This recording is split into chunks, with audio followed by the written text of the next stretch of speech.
Bonsoir, J-9 avant le second tour des municipales et on prend de la hauteur avec un débat consacré au Python. Le Python, bien sûr, c'est le surnom de la ville de Rodez et évidemment, les trois finalistes issus du premier tour sont autour de la table. Serge Julien, bonsoir. Bonsoir. Votre liste, Rodez Ensemble Autrement, une liste d'hiver droite. À vos côtés, Mathieu Lebrun, bonsoir. Bonsoir. Vous menez la liste Rodez Citoyen et vous n'êtes pas vraiment à droite, même franchement à gauche. En face de vous, le maire sortant, Christian Tessèdre, bonsoir. Bonsoir. Votre amitié avec Emmanuel Macron est connue, mais vous ne portez pas les couleurs d'En Marche. Votre liste est très ouverte puisqu'elle va de vos anciens opposants de droite jusqu'à la gauche. Voilà pour les présentations. Avant de lancer le débat, on fait un petit retour sur les municipales et le premier tour, mais aussi sur la ville de Rodez avec Aziza Poitevin. À Rodez, la population est stable avec 24 000 habitants, majoritairement composés de seniors. La ville reste dynamique. Ici, le taux de chômage est moins important qu'ailleurs. Pays d'art et d'histoire, Rodez accueille depuis mai 2014 le musée Pierre Soulages, transformant la ville en capitale de l'Outre-Noir. Le peintre et ses œuvres ont attiré 800 000 visiteurs depuis l'ouverture du musée. Le 15 mars dernier, Christian Tessèdre, maire sortant divers centres qui brigue un troisième mandat, est arrivé en tête avec 47% des votes. Au second tour, il affrontera le candidat d'hiver gauche, Mathieu Lebrun, et le candidat de la droite, Serge Julien. Alors Serge Julien, on vient de voir vos résultats du premier tour, ça remonte déjà à 3 mois, mais il y a aussi un autre chiffre très important, c'est celui de l'abstention qui a été très forte au premier tour, 64%. Est-ce que vous craignez que ce scénario se répète ? Alors nous voilà arrivés au second tour de cette élection qui restera historique, atypique par le contexte dans lequel elle s'est déroulée et elle se déroule. Le taux d'abstention, bien sûr, est le fait marquant de ce premier tour, avec 64% sur la ville de Rodez, ce qui est un record. Et ce qui affaiblit, bien entendu, les résultats qui sont sortis des urnes, sans contester les équilibres qui en sont sortis, puisque tous les candidats étaient soumis au même contexte, bien sûr. Donc l'enjeu sur le second tour sera, bien évidemment, celui de la participation. Mathieu Lebrun, même vision, même conception, l'enjeu, c'est la participation pour ce second tour ? Alors bien sûr, c'est la participation. Après, je crois que malgré les conditions incertaines quand même d'organisation du premier tour des élections municipales, on peut dire que les résultats ont démontré quand même que la dynamique est du côté de Rodez Citoyen. Et ça, je crois que plusieurs éléments le montrent. Alors si, et comme le dit Serge Julien, on a un taux d'abstention de 64%, par contre, on se rend compte que le nombre d'électeurs qui ont voté pour la liste Rodez Citoyen a nettement augmenté par rapport aux listes des concurrents qui, eux, effectivement, ont diminué. Donc, je pense qu'il y a une vraie dynamique qui peut se conclure. Alors évidemment, elle sera complètement dépendante de la mobilisation, de la participation des Ruthénois au vote de dimanche prochain. Christian Tessèdre, vous mettez le paquet sur les procurations. Ça veut dire quoi ? Que vous avez conscience que c'est vraiment là que ça va se jouer ? C'est la participation, la clé du second tour ? D'abord, saluer les Ruthénoises et les Ruthénois et remercier France 3 d'organiser ces débats. Je trouve que c'est très bien pour la démocratie. Et vous avez raison, la participation sera une des clés du deuxième tour. En tous les cas, moi, je ne suis pas inquiet. Je pense que les gens, aujourd'hui, ils ont envie de participer, ils ont envie de s'exprimer. La période électorale entre les deux tours de 3 mois, c'est pas simple. Je crois qu'aujourd'hui, il y a une vraie mobilisation de tout le monde. C'est vrai qu'on fait en sorte, comme tout le monde, que l'État, d'ailleurs, a beaucoup aidé à la participation en doublant le nombre de procurations par personne. Et je crois que ça incitera les gens à venir. Il y a eu une polémique entre vous, Mathieu Lebrun, et vous, Christian Tessèdre, par rapport à l'organisation du vote, notamment le fait de dispatcher les bureaux. Est-ce que les conditions sanitaires, selon vous, sont respectées ? Est-ce que vous pouvez rassurer les Ruthénois, les Ruthénoises, où ils peuvent venir voter sans risque ? Oui, moi je pense que les conditions sont rassurantes. D'abord, ce n'est pas le maire ni les candidats qui décident du lieu de vote. C'est le préfet qui décide du lieu de vote. Et aujourd'hui, les conditions du deuxième tour doivent être les mêmes que celles du premier tour. Après, on a distribué à Rodez 83 000 masques les dimanches, il y aura des masques partout, il y aura des gels hydroalcooliques et on séparera en deux la salle des fêtes. Il y aura 2 entrées et 2 sorties au fond, de manière Pas que les d'inquiétude, conditions Serge Julien, vous sanitaires... aussi, sur ce vote? Alors, on peut malgré tout rappeler et affirmer que ce premier tour du 15 mars n'aurait jamais dû avoir lieu. A posteriori, aujourd'hui, on peut le dire. Et forcément, la solution qui a été trouvée pour terminer cette élection ne peut pas être une bonne solution. Donc l'enjeu, effectivement, ça reste la participation. Mais je voudrais porter une remarque au débat concernant l'appel aux procurations qu'a lancé M. Tessèdre et m'insurger contre cette forme de racolage envers les procurations en diffusant un numéro de téléphone privé où les gens peuvent appeler. On ne sait pas à quoi correspond ce numéro de téléphone, on ne sait pas qui répond, personne ne se présente et on vous propose de vous trouver un mandataire. Voilà. Donc je trouve la démarche assez limite. Mathieu Lebrun, pour donner la réponse à la défense, Mathieu Lebrun, par rapport à ces procurations, ça vous pose problème aussi ou pas? Alors moi, je ne vais pas parler des procurations, je vais surtout parler effectivement des conditions d'organisation, puisque vous l'avez vous-même ouvert cet échange. Je crois qu'effectivement, on a interpellé la préfète et le maire de Rodez, en sachant très bien que c'est la préfète de l'Aveyron qui détermine et qui fixe le lieu de l'organisation des élections, sauf que rien n'empêche le maire de faire des propositions.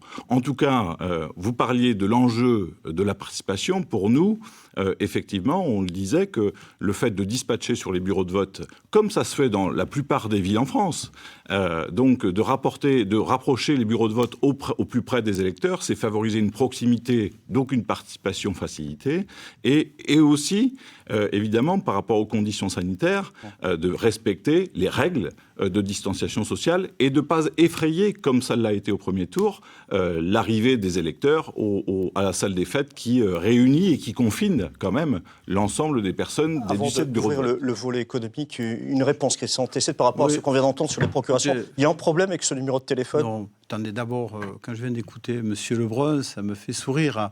Il nous joue l'ouvrier de la 25e heure. Il n'a rien dit avant le premier tour pour organiser les votes ailleurs. On aurait pu se mettre d'accord en conseil municipal, écrire une lettre commune à Madame la préfète pour organiser les élections éventuellement dans les écoles, sachant que quand même le Covid, le lendemain, les enfants allaient à l'école avant le premier tour. Donc c'était pas simple. Il n'a rien dit. Et aujourd'hui, en parangon de vertu, il vient devant vous dire on aurait pu les organiser ailleurs. Mais pourquoi, avant les élections, il a rien dit? Pourquoi pendant 3 mois, on ne l'a pas vu pendant la période du Covid? Et pourquoi aujourd'hui, il vient ici en donneur de leçons, en parangon de vertu? Là, c'est encore des mensonges. Ça, c'est encore des mensonges. Je suis désolé, mais on peut très pas, déçu. Si on commence le débat comme ça va être difficile d'aller jusqu'au bout, Monsieur Dubois. Rassurez-vous, on va y arriver quand même. En tout cas, je pense que clairement, l'absence de Rodez citoyen, c'est faux. Pendant le confinement, on a fait des propositions à Monsieur Tessèdre. Monsieur Tessèdre n'a même pas daigné nous répondre, ou la réponse est arrivée 15 jours plus tard. Donc, il est clair qu'aujourd'hui, la question de l'organisation, elle relève effectivement de l'État, mais le maire a tout à fait des attributions pour faire des propositions. Alors, s'il veut, à chaque fois que Rodez Citoyen fasse des propositions, parce qu'il ne sait pas comment faire ses propositions lui-même à la préfète, on le fera dorénavant. D'accord, alors attendez, elles ont été faites. On a oui. proposé à la préfète une nouvelle organisation pour le 2e tour, qui a été validée, on a écrit, et c'est pas aujourd'hui qu'on l'a fait, cette proposition. J'ai pas à lui dire, j'ai écrit à la préfète. De suite, c'est une accusation. D'ailleurs, il a fonctionné toute la campagne électorale comme ça, à partir d'accusations infondées. Alors, et vous avez un exemple, je pourrais fournir le courrier que j'ai adressé à la préfète dès demain matin, voilà, je vous l'adresse. C'est clarifié. Je veux bien, mais si c'est des accusations tout le débat... Alors justement, on ne va pas rester sur le registre de l'accusation. On va partir sur le fond par rapport justement à l'impact du confinement, l'impact économique. L'agglo a versé 5 millions d'euros aux entreprises, aux commerçants. Il y a des aides. Est-ce que ces aides doivent perdurer? Est-ce que ce qui était des réponses d'urgence doivent devenir structurelles? Serge Julien, est-ce qu'il faut en quelque sorte adapter les finances locales à de nouvelles priorités suite au confinement? C'est absolument ce que j'ai dit dès le redémarrage de cette campagne. Nous ne pouvons pas nous affranchir de ce qui s'est passé. Nous avons vécu une catastrophe qui n'est pas terminée, dont nous ne mesurons pas encore tous les impacts sur le plan économique et sur le plan social. Donc il est évident que les collectivités et les nouvelles équipes qui vont être en place dans quelques jours vont devoir tenir compte de ces difficultés-là et de ces difficultés à venir et tenter de les prévoir. J'ai dit en redémarrant cette campagne qu'en ce qui nous concerne, je souhaite que tous les projets qui ont été annoncés, engagés déjà par la collectivité, par les deux collectivités, agglo et mairie, doivent être révisés, réévalués à la lumière de ce nouveau contexte. Alors, Serge Julien, vous parlez des grands projets. Il y a notamment un projet qui vous tient à cœur, Christian Tessel, c'est la révélation du stade. Il y a le RAF derrière en plus. Est-ce qu'effectivement la crise du Covid doit impacter ces grands projets? Est-ce qu'il faut les réviser, les revoir à la baisse? D'abord, sur le fond... Je n'ai pas dit à la baisse, hein. J'ai dit les réviser. Réviser, donc les ajuster. D'abord, dire que Rodez, la ville de Rodez et l'agglomération, je pense qu'on a été la ville moyenne et l'agglomération d'une taille de 58 000 habitants qui a donné le plus pour aider les familles, pour aider les enfants, pour aider les personnes âgées, et mieux aussi pour aider les petites entreprises. Regardez l'enveloppe qu'on a votée. On a mobilisé 5 millions d'euros et on va faire demain que 2300 entreprises y bénéficient. On a eu 100% de félicitations de partout. Parce que ce qu'on a fait à Rodez, ça ne se fait pas ailleurs. Donc aujourd'hui, pourquoi on a fait ça? C'est pour que les familles trouvent de l'aide, puissent passer ce cap difficile du Covid, mais aussi pour que les entreprises redémarrent pour préserver l'emploi. C'est tout le sens des mesures. Pour rester sur les grands projets, Mathieu Lebrun, est-ce qu'il faut remettre en cause le projet de Parc des Expos notamment? Est-ce que c'est encore à portée de finance, le Parc des Expos? Alors, pour Rodez Citoyen, clairement, la crise, elle a conforté son projet. Et aujourd'hui, cette crise, elle amène, on va dire effectivement un regard particulier, comme le dit Serge Julien, mais nous on dit un regard particulier par rapport à notre projet. C'est-à-dire qu'il va falloir donner un coup d'accélérateur à certains axes de notre projet pour permettre justement de soutenir l'activité économique. Quel genre de secteur est-ce qu'il faut forcer un petit peu? Donc, effectivement, ça on l'a dit au premier tour, le parc commercial de Malan, pour nous c'est un projet inadéquat du siècle passé et il faut le stopper. Ça, c'est une première chose. Après, il faut qu'on réinvestisse dans deux domaines particuliers. Le premier, il concerne le développement d'une activité agricole durable tout autour de Rodez, puisque aujourd'hui, tout le monde le dit, il est nécessaire de créer des ceintures vertes autour de Rodez. Et l'activité agricole avec des circuits courts, clairement, pour produire notamment pour la restauration collective sur l'ensemble de la ville de Rodez, en sachant que beaucoup de villes aujourd'hui tendent vers l'autonomie alimentaire des restaurations collectives. Ça, c'est un premier axe. Le deuxième axe, il concerne la filière on va dire, des emplois verts. C'est-à-dire que le grand plan de rénovation thermique des bâtiments publics et de l'habitat privé, il est nécessaire qu'on le lance rapidement pour permettre de soutenir et l'activité du bâtiment, mais aussi l'activité des filières nouvelles. Serge Julien, par rapport à cette idée qu'effectivement il faut reconvertir en partie l'économie ruthénoise au vert, vous êtes d'accord avec ce constat? Oui, en partie, mais pas seulement. Mais je voudrais juste apporter une précision par rapport à la dernière question. On a évoqué les aides financières qui ont été votées par la collectivité, que j'ai approuvées, que j'ai votées. On a évoqué également les grands projets. Mais dans le contexte actuel, on peut également soutenir l'activité, soutenir les entreprises, les commerces, les petites entreprises par des actions plus modestes. Et je voudrais dénoncer la décision de M. Tessel, qui date de quelques jours, de ne pas réouvrir, par exemple, le camping municipal cet été, alors que les activités touristiques... Laissez-moi terminer. Les activités touristiques liées au tourisme ont été fermées, arrêtées pendant 3 mois. Aujourd'hui, la saison redémarre. Tous les acteurs de ce secteur ont besoin d'être soutenus. Alors certes, c'est peut-être une action plus modeste que ce qu'on a évoqué précédemment, mais c'est du quotidien, c'est de l'immédiat, et on ne peut pas se priver des quelques touristes qui sont reçus au camping municipal de Rodez pour le bien de ce secteur-là. Même si M. Tessèdre a dit que le camping serait utilisé pour installer Rodez Plage. Donc alors que Rodez Plage peut être déployé sur la zone de la Lioule. Donc je ne comprends pas le fondement de cette décision. Si ce sont des contraintes sanitaires, ce n'est pas entendable parce que les contraintes sanitaires aujourd'hui on sait les maîtriser. Si c'est un problème économique de déficit du camping, c'est le cas depuis toujours, depuis des années. On touche là des sommes très modestes. Symboliquement, cette décision est irresponsable. Par rapport donc toujours au volet économique, est-ce qu'effectivement il y a un certain nombre de budgets qui vont être fléchés, notamment l'aide aux commerçants, il y a eu des aides qu'on a données sur les terrasses. Est-ce qu'il faut pérenniser, au moins dans la première partie du mandat, si vous êtes élu, ce genre de priorité ? Oui, mais il y a un autre élément qu'il va falloir également prendre en compte et qu'on ne connaît pas forcément aujourd'hui. C'est le niveau des recettes fiscales, l'évolution des recettes fiscales dans la fin de cette année, dans l'année prochaine, dans les premiers temps du mandat. La situation économique compliquée que nous vivons et que nous allons vivre risque d'engendrer des pertes de recettes, une diminution en tout cas des recettes fiscales au niveau des collectivités.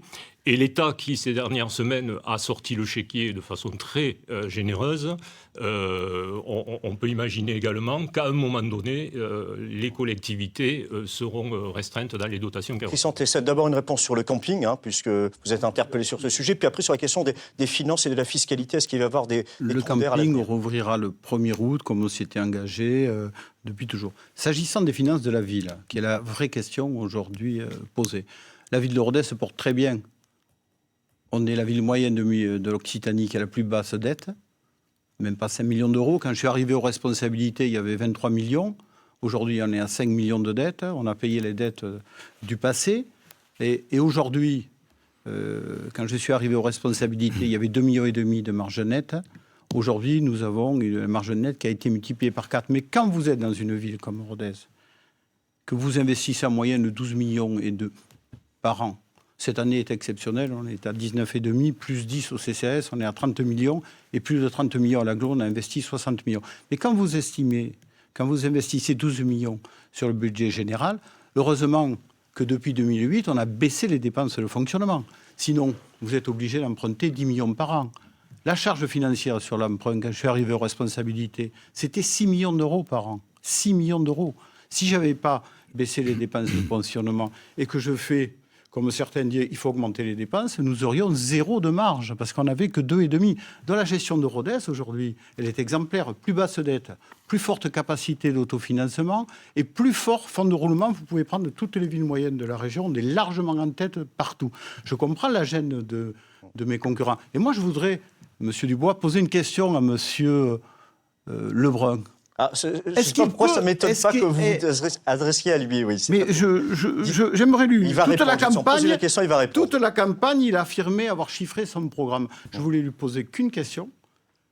À combien il va situer les dépenses, le fonctionnement de la ville de Rodez et de l'agglomération, puisqu'il veut dépenser partout. Il y a des règles du jeu, c'est que c'est moi qui pose les questions, donc je vais juste la reformuler. Est-ce que sur la question des dépenses de fonctionnement, effectivement, est-ce que vous pensez que c'est une bonne chose, comme il a dit qu'il le chiffrerait, de les réduire? Et second temps, est-ce qu'effectivement, vous souhaitez une autre politique par rapport à ces dépenses de fonctionnement? Alors là, Monsieur Dubois, vous faites l'écho d'une question qui vient de mon opposant. Alors, je vais quand même reformuler. Bien et puis, sûr, il y a une autre partie de la question qui n'était pas incluse, c'est que pensez-vous de cette politique de baisse des dépenses de fonctionnement? Alors, je pense que, d'abord, ici, on est dans un débat, effectivement, et c'est vous l'animateur du débat. Et on n'est pas au sein du conseil municipal comme on peut je pense que les spectateurs ont pu le remarquer. Comme on peut vivre les choses au sein du conseil municipal. À ma question, alors après sur Rodez Citoyen, par rapport à la façon dont on entrevoit la gestion financière et la gestion comptable de la commune.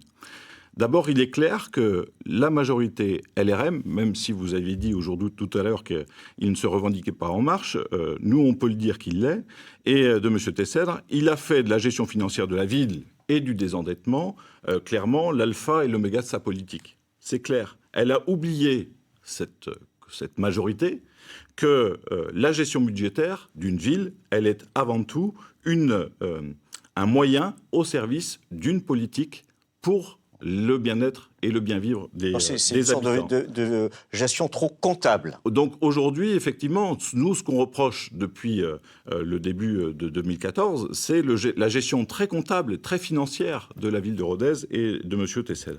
Et que la liste de M. Tessel, elle a un dogme, en fait, c'est la réduction constante des dépenses de fonctionnement. Aujourd'hui, pour terminer là-dessus, je pense que il faut réorienter les finances communales. Il faut arrêter les travaux de prestige, d'accord ? Et il faut revenir au quotidien des quartiers qui ont été complètement oubliés. Je note qu'il ne répond pas quel va être le niveau de dépenses de fonctionnement. Il a annoncé les dépenses partout, il a dit partout qu'il avait chiffré, mais il n'a jamais donné le chiffre. Serge Julien. Et je vois qu'il ne veut pas donner de chiffre de dépenses de fonctionnement, ni de la ville, ni de l'agglomération. Il faut que les Ruténoises et les Ruténois le sachent. Et là, vous avez une démonstration qu'il est en incapacité de donner le chiffre des dépenses de fonctionnement si demain, ils arrivaient aux responsabilités. Alors, par rapport à ce débat un peu vif sur les questions de dépenses de fonctionnement, de maîtrise de la dépense, est-ce qu'effectivement la municipalité sortante est trop comptable ? Oui, nous l'avons dénoncé et nous rejoignons dans le commentaire, hein, en tout cas depuis des années déjà, depuis le début de ce mandat, sur cette approche qui est purement comptable, ça vient d'être dit, avec la recherche à tout prix du désendettement absolu pour arriver quasiment au niveau zéro et être premier dans tous les classements. Dans le même temps, nous avons pris beaucoup de retard dans un certain nombre de domaines. Je pense à l'entretien des bâtiments, je pense à l'entretien de la voirie, je pense à la propreté, je pense à la rénovation de certains équipements, tels qu'un EHPAD, tels que des gymnases, des investissements qui ont tardé à se réaliser, qui ont mis 12 ans à se réaliser. Et donc cette approche purement comptable ne tiendra pas face aux enjeux sociaux et économiques qui sont en train d'apparaître et qui sont issus de la crise que nous venons de vivre. Alors, il y a un dossier économique qui n'est pas directement de la compétence municipale, mais qui concerne de plein fouet et qui touche directement Rodez, c'est l'automobile, le secteur automobile durement impacté par la crise du Covid. On va voir que c'est une préoccupation forte des Ruténois. On écoute. Pour moi, la priorité sur Rodez, ça serait la Bosch, parce que ça emploie énormément de monde. Bon, dans le temps, ils étaient beaucoup plus nombreux que ça, et là, ça commence à décliner un peu, quoi. Alors bon, il faudrait vraiment se pencher sur ce problème-là. Alors, ce problème-là, la Bosch, Christian Tessèdre, comment est-ce que l'agglomération, Rodez Agglomération et la mairie de Rodez peuvent aider ? D'abord, 2 mots sur les réponses, parce que franchement, on est la ville qui investit le plus. Donc en termes de services publics, on a construit 3 maisons de santé. C'est pas ma question, c'est par rapport à la Bosch. Je suis quand même obligé de répondre. On a construit 3 maisons de santé, une maison de retraite, des résidences seniors. Le sujet, c'est la Bosch. Qu'est-ce que vous pouvez faire ? D'accord, mais vous ne leur posez pas tout à fait les mêmes questions, donc je suis bien obligé de répondre. On va rester dans une symétrie absolue. Je suis d'accord. Voilà. Faites-nous les réponses également. Ça, c'est bien. Et vous avez l'habitude. On a la capacité aujourd'hui d'investir, et je suis content qu'on l'ait fait dans l'économie et le social. Sur la Bosch, moi, d'abord, je note qu'on est pleinement derrière la Bosch. Je pense que la génération 6 des diesels et des diesels qui sont aux normes européennes et qui permettent aujourd'hui d'être une énergie moins polluante que ce qu'elle était avant. Toutes les énergies polluent quelque chose en termes de CO2. Il faut savoir aujourd'hui que donc, dans la génération 6, nous, pour soutenir la Bosch, j'ai été 8 fois au ministère, j'ai été en Allemagne rencontrer les grands patrons de Bosch et je travaille, et encore la semaine prochaine, avec les dirigeants de Bosch sur la diversification du site. Mais moi, ce que je voudrais dire, je suis 100% derrière la Bosch et toutes les semaines. Je veux dire qu'aujourd'hui, M. Lebrun, lui, il est contre le diesel. Il est contre le diesel qui fait vivre 5000 personnes à Rodez, sur l'agglomération. 5000 personnes. Donc moi, j'ai quand même beaucoup de mal aujourd'hui, alors que nous, et là, je donne quitus à M. Lebrun, je donne quitus à la région, à l'État, on essaye de sauver... à M. Julien, pardon. Je donne quitus au département, je donne quitus à la région, je donne quitus à l'État et l'agglomération et la ville de Rodez est donnée pour essayer de sauver la Bosch. Quand aujourd'hui on est contre la filière diesel, le diesel propre qu'on appelle, et que le diesel fait vivre 5000 personnes à Rodez, c'est qu'on n'aime pas l'économie. Mathieu Lebrun, est-ce que ce va dossier La impacter Boche a sa fortement place l'emploi dans les municipales et quelles sont vos réponses sur ce dossier? Alors d'abord, pour moi, mais je l'avais dit au premier tour, ici même. Le dossier est tellement lourd que ça se répète et ça dure. Oui, mais je pense que M. Tesset, comme d'habitude, n'écoute pas suffisamment attentivement ces minorités. Alors, juste redire que la Boche, effectivement, vous l'avez dit vous-même, vous, M. Dubois, elle n'est pas de compétence, cette entreprise n'est pas de compétence communale. Par contre, et intercommunale, puisque c'est plus l'agglomération sur le champ de l'économie. Par contre, effectivement, nous, en tant que collectivité, on doit accompagner une entreprise à travers des aménagements urbains qui permettent de faciliter l'accès, par exemple, des salariés à cette entreprise. Ça, c'est un premier élément. Le deuxième élément, c'est comment on promeut une entreprise comme celle-ci au niveau de la région Occitanie, parce qu'elle mérite d'être promue. Après, sur la question du diesel. Effectivement, et là, j'ai indiqué que la question du déclin de l'activité automobile, elle est inéluctable. On le voit dans tous les chiffres. D'accord ? Donc aujourd'hui, la question des énergies fossiles, ce n'est pas l'énergie d'avenir. Donc il faut être responsable. Mais tout en étant responsable, il faut aussi permettre à une entreprise comme Bosch, qui a une activité automobile forte et qui draine énormément d'emplois, il faut lui permettre de ce que nous on appelle la transition. Et la transition écologique, c'est pas en claquant des doigts du jour au lendemain, en passant du diesel à l'électrique, par exemple, comme veut le faire le gouvernement. C'est donner plusieurs années aux entreprises pour trouver les activités de diversification. Et pour terminer là-dessus, depuis hier, j'ai les éléments par rapport à la Boche sur les propositions de diversification, ou en tout cas sur les projets de diversification qui sont plutôt optimistes par rapport à l'entreprise Bosch. Aujourd'hui, vous avez Fresh H2, qui est un élément avec le développement d'une pile combustible. 10 secondes. Le deuxième, les barres de torsion. Le troisième, les valves pour amortisseurs. Le quatrième, Bosch Rodez Service. Plein d'éléments de diversification qui donnent à penser que l'entreprise Bosch est en train de se projeter pour demain. Serge Juin, vous êtes d'accord dans cette idée qu'il faut se projeter vers la diversification? C'est la seule option? Que quelque part le diesel c'est du passé, il faut embrasser l'avenir en s'adaptant? Je ne voudrais pas verser dans une vision utopique du sujet. Rappelons d'abord que la Bosch c'est une entreprise privée et que toutes les décisions qui concernent cette entreprise ne nous appartiennent pas. Bon, bien entendu, elle nous concerne. Et je soutiens totalement, bien entendu, cette entreprise, notamment dans son activité automobile. Mais la position de M. Tessèdre est assez schizophrénique parce que Bosch est aussi victime de la politique du gouvernement d'Emmanuel Macron, soutenu par M. Tessèdre d'un côté, qui a promu le diesel bashing au moment où cette technologie n'a jamais été aussi vertueuse, aussi propre. Le premier enjeu à court terme, avant de parler de reconversion, avant de parler de fin de l'énergie fossile, le premier enjeu, c'est le classement des moteurs diesel de dernière génération en vignette CRIT 1, qui pourra assurer et stabiliser la production. C'est là-dessus que le politique doit se battre. Donc on ne va pas passer plus de temps sur le dossier parce que, répétons-le, c'est comme d'abord et avant tout une compétence de l'État, de la région et puis tout simplement aussi une logique économique.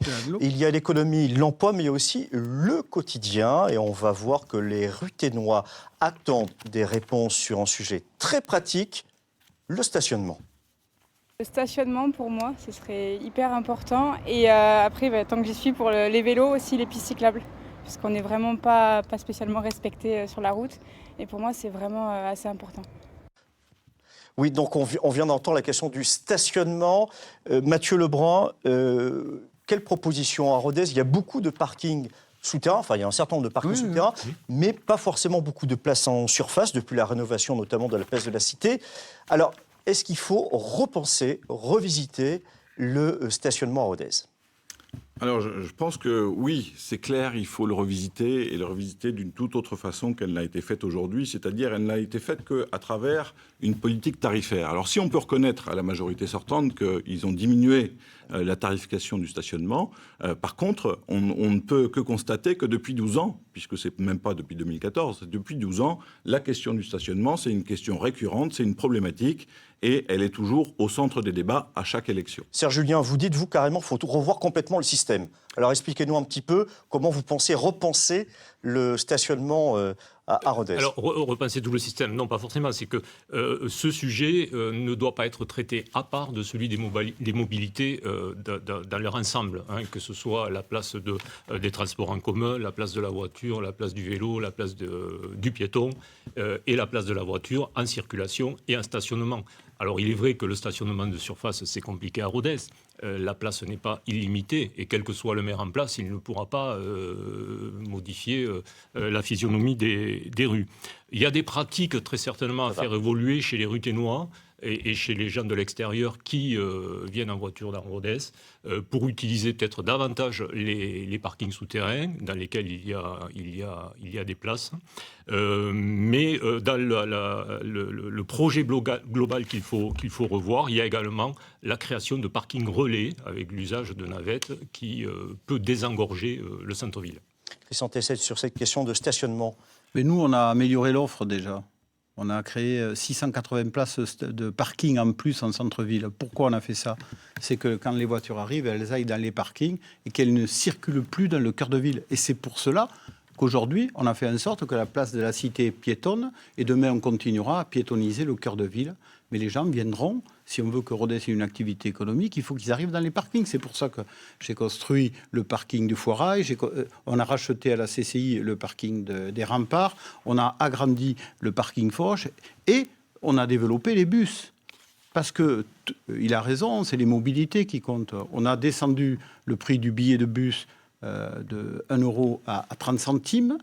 On a cadencé les lignes, notamment les deux nervures du réseau de bus qui viennent donner le château et de la Primauve à un quart d'heure tous les bus. Et aujourd'hui, on a densifié le réseau. D'ailleurs, c'est une vraie réussite environnementale ce qu'on a fait sur les bus. Pourquoi? Quand je suis arrivé, il y avait 900 000 passagers. On dépasse les 2 millions. Et notre objectif, c'est d'arriver à 3 millions de passagers dans les bus, parce que c'est ça l'avenir. Il faut des parkings où les gens viennent garer leur voiture, et puis aussi les résidents du centre-ville, mais il faut développer le réseau de bus avec des bus propres. Et j'ai engagé déjà l'année dernière, en 2019, une enveloppe de 6 millions d'euros pour acheter des bus propres. Alors justement, on parlait de bus propres, pollution, donc qualité de vie. On va maintenant parler cadre de vie et écologie. Des arbres ont été plantés place de la Cité. Vous proposez de planter 1000 arbres pendant votre nouveau mandat si vous êtes réélu. Mais une question très simple et très claire, Serge Julien, rapidement, est-ce que Rodez est trop bétonné et trop minéral? Alors, Rodez est une ville à la campagne. La nature n'est pas loin, bien entendu, mais un certain nombre d'aménagements qui ont été réalisés ces dernières années misent effectivement tout sur le bétonnage, la minéralisation et l'aération de la ville, la place d'espace vert, d'espace agréable a été totalement négligée. Mathieu Lebrun, par rapport à Cité qu'il faut donner en poumon vert à Rodez, vos propositions et votre constat sur la situation actuelle. D'abord, je suis heureux d'entendre mes concurrents reprendre pas mal de propositions de Rodez Citoyen sur la question des transports, sur l'articulation du plan global de déplacement, parce qu'effectivement, on est complètement dans l'écologie et dans une politique de transition écologique. Donc si je suis fier d'une chose, si Rodez Citoyen est fier d'une chose, c'est que nos concurrents ont su s'approprier ces éléments. Il y avait pas une seule Alors, pour ce qui est des arbres, c'est vrai que verdir son programme en disant qu'on va planter des arbres, on en a planté une centaine en un mandat et on va en planter 1000 en un nouveau mandat, et penser que la transition écologique passe par la plantation d'arbres, c'est se tromper. Et c'est d'être très peu ambitieux que d'avoir ces annonces-là en termes de transition écologique. Donc aujourd'hui, clairement, comme tous les experts le disent, il est nécessaire, et j'y reviens, il faut mettre en œuvre la ceinture verte autour de Rodez. Ça, c'est un premier élément. Stopper, on ne peut pas, aujourd'hui, si on se prétend écologique, on ne peut pas présenter un projet immobilier de 700 logements à Bourg-en-Deux. C'est complètement anti-écologique et ça ne va pas de l'avant, c'est du siècle passé tout ça. C'est dit rapidement un autre thème, la sécurité, les incivilités. Serge Julien, est-ce que, d'après vous, s'il y a une sorte de non-dit, de déni de la mairie, il y a des problèmes de sécurité, mais on ne les aborde pas rapidement? Oui, je l'ai dit depuis le début de cette campagne, je continue à le dire. Le confinement est terminé, les incivilités reprennent, l'insécurité reprend, et ce sont les Ruténois qui en sont les premières victimes et les premiers témoins. Alors, ce que je dis, c'est que nous devons traiter cette question de façon sereine, de façon calme, mais de façon efficace et réaliste, et ne pas être dans le déni, traiter ces problèmes avant que ça ne devienne insurmontable. Christian Tesset, vous êtes dans le déni, vous refusez de voir en face la réalité, non, il y a moi, de l'insécurité à Rodez. Je veux dire que j'ai verdi Rodez, que c'est exactement le contraire. Mais là, on n'est pas sur le vert, on est sur le bleu marine. Alors, question sécurité, force de l'ordre. Non, moi je veux dire que j'ai fait 6 squares à Rodez. J'ai fait le square de la rue du 11 novembre. Sur la sécurité. Quand on me dit que j'ai pas verdi Rodez, c'est faux. J'ai fait un square rue du 11 novembre. J'ai fait un square à Ramadier. J'ai fait un square à Saint-Félix. J'ai fait un square à Gourgan. J'ai fait un square à Bourran, place de Berlay. Bon, et je dis à monsieur Lebrun que rien qu'au Foirail, dans le jardin public du Foirail, j'ai planté 1250 arbustes, quand il parle de 100 dans le mandat, rien que sur un endroit. Et donc, il vous reste juste une phrase pour répondre sur la sécurité. Est-ce que oui ou non, vous ne faites pas assez sur les questions de sécurité? Rodez rapidement, a le taux de délinquance le plus bas pratiquement de France. Donc aujourd'hui, bien sûr, et je partage avec tous les candidats qui veulent davantage de sécurité, mais aujourd'hui, nous avons le taux de délinquance le plus bas de France. Et donc bien voilà. Rodez est une ville sûre. Ce sera les derniers propos de ce débat, puisqu'on passe à la dernière séquence, qui est tout simplement le dernier mot, un ultime tour de table. Et le tirage au sort a désigné Serge Julien pour votre minute face caméra, face aux Ruténois et Ruténoises. Merci. Donc ce deuxième tour qui aura lieu dans quelques jours sera déterminant pour les 6 années qui arrivent.